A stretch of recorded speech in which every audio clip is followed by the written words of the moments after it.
Hey, welcome back. It's JWalter here. Existing home sales in the US rose to their fastest pace in the last 10 months. And this is according to a brand new report from the National Association of Realtors. They announced Wednesday that sales of previously occupied houses rose by 1.9% from October to November of this year to a seasonally adjusted annual rate of 6.46 million houses. However, this month-to-month increase was below expectations of a 3% rise, according to Bloomberg. Nonetheless, this is the highest annual pace of home sales since January of this year. This also marks the third consecutive month of increases. But when you compare it to 1 year ago, when the housing market was obviously on steroids, home sales dipped by 2%. Lawrence Yun, who's NAR's chief economist, basically said that determined homebuyers were able to purchase houses before mortgage rates rise. He said locking in a constant and firm mortgage payment motivated many consumers who grew weary of escalating rents over the last year. As you guys know, I don't always agree with his statements in his monthly reports here, but I do believe there's some merit into what he's saying here because I do believe there's going to be more home buyers who are looking to buy a house before rates increase. He's also correct about rising rents. I know a lot of you have been commenting on my channel about your landlord increasing your rents by hundreds of dollars per month, for example. And it goes to show that it's not only home prices that are increasing, but it's also rents as well. So for example, I noticed that Redfin reported recently that rents nationwide rose on average by 21% over the past year and 7% from the previous month. This is the highest annual and monthly growth rate in at least the last 2 years. Meanwhile, the national median monthly mortgage payment climbed at about the same rate, about 20%. And rising rent prices and home prices is one reason why inflation is at its highest levels since 1982. Despite historically high home prices, at least those who have decided to buy a house can seek some comfort that their principal and interest payments are fixed. And also, they don't have to worry about a landlord raising their rent by hundreds of dollars per month. So this, coupled with the fact that some home buyers are concerned about raising mortgage prices, could be one reason why home sales have increased. Rates right now are around 3.25% for a 30-year fixed rate mortgage, but Lawrence Yun of the National Association of Realtors forecasts that mortgage rates on average will be at 3.7% by year end next year. Okay, changing gears slightly, let me give you an update regarding housing inventory and how home prices changed last month. Total housing inventory as of the end of November went down by 9.8% from October and decreased 13.3% from 1 year ago. And when you look at the past year, inventory peaked at 1.3 million in July, but it has now decreased greatly over the past 4 months in a row. And this is giving homebuyers fewer options to choose from. In addition, unsold housing inventory sits at a 2.1 month supply, a steady decline from both the last 3 months in a row and from 1 year ago. In regards to home prices in the US, here's an update for you.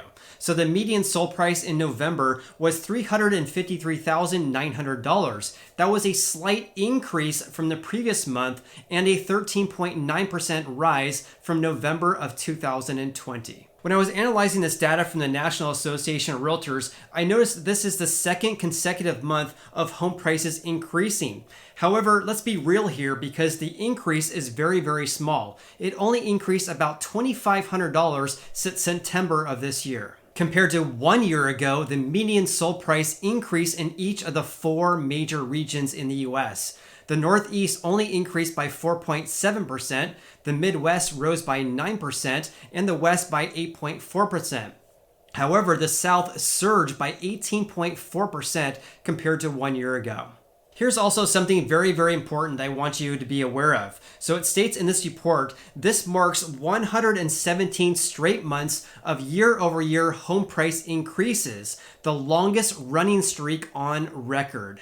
Although this is true, do not fall for this. This is because this does not tell us the whole story. If we only were to report home prices compared to 1 year ago, of course they would increase. However, when we look at home prices compared to the previous month or on a month-to-month basis, there have been periods when home prices have decreased. So have a look at this. The median sold price in the US went down in July, August, and September of this year, for example. In my opinion, the National Association of Realtors should discuss home price fluctuations on a month-to-month basis and not just year-to-year fluctuations. So comment below if you agree with me regarding this. In any case, part of the reason why home prices have been more or less flat over the past several months is due to low housing inventory. And we're not seeing an increase of housing inventory from brand new houses either. And Lawrence Yun stated the following: supply chain disruptions for building new houses and labor shortages have hindered bringing more inventory to this market. Therefore, housing prices continue to march higher due to the near record low supply levels. And by the way, I made a separate video last week with all the challenges that home builders are facing right now and why we're not seeing a giant influx of housing inventory in brand new houses. If you haven't seen that video yet, then I'll leave a link below for you. And because there's a lack of houses for sale and also mortgage interest rates are still very, very low, the National Association of Realtors is forecasting that home prices next year will rise by 5.7%.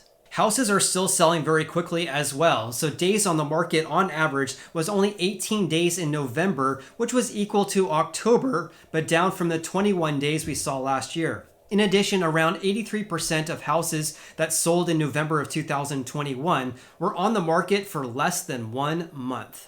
And because home prices are so high right now, the share of first-time home buyers continues to decrease. So for example, the National Association of Realtors is reporting that approximately 26% of all sales in November were from first-time home buyers. That's down from 29% in October and 32% from 1 year ago. A lot of you ask about an update regarding cash sales and investor purchases, so here's an update for you regarding that. Individual investors or second home buyers who make up many of the cash sales purchased 15% of the houses in November.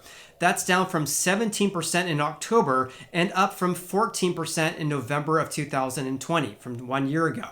All cash sales accounted for 24% of transactions in November. That's equal to October, but up from 20% from November of 2020. Meanwhile, foreclosures and short sales are more or less non-existent. They represented less than 1% of all sales in November. That's equal from the previous month and last year as well. Okay, changing gears slightly, let me give you an update about how each of the 4 major regions in the US fared, because not every market is the same. Existing home sales in the Northeast were fairly flat compared to the prior month, neither climbing or falling in November. However, home sales dipped by 11.6% from November of 2020. The median price in the Northeast was $372,500. That's up from 4.7% from 1 year ago.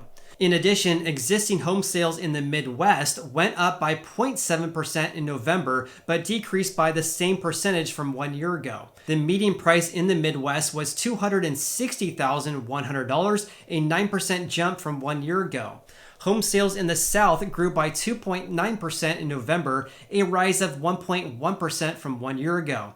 The median price in the South was $318,900, and that was an 18.4% increase from 1 year ago. Sales increased by 2.3% in the West from the previous month, but were down 3.6% from 1 year ago. The median price was $507,200, up 8.4% from November of 2020. So comment below what you're seeing in your neck of the woods. And also, if you got any value out of this video whatsoever, then please hit the like button. I greatly appreciate that. And also consider subscribing as well. Hope you have an awesome day and I look forward to seeing you on the next video.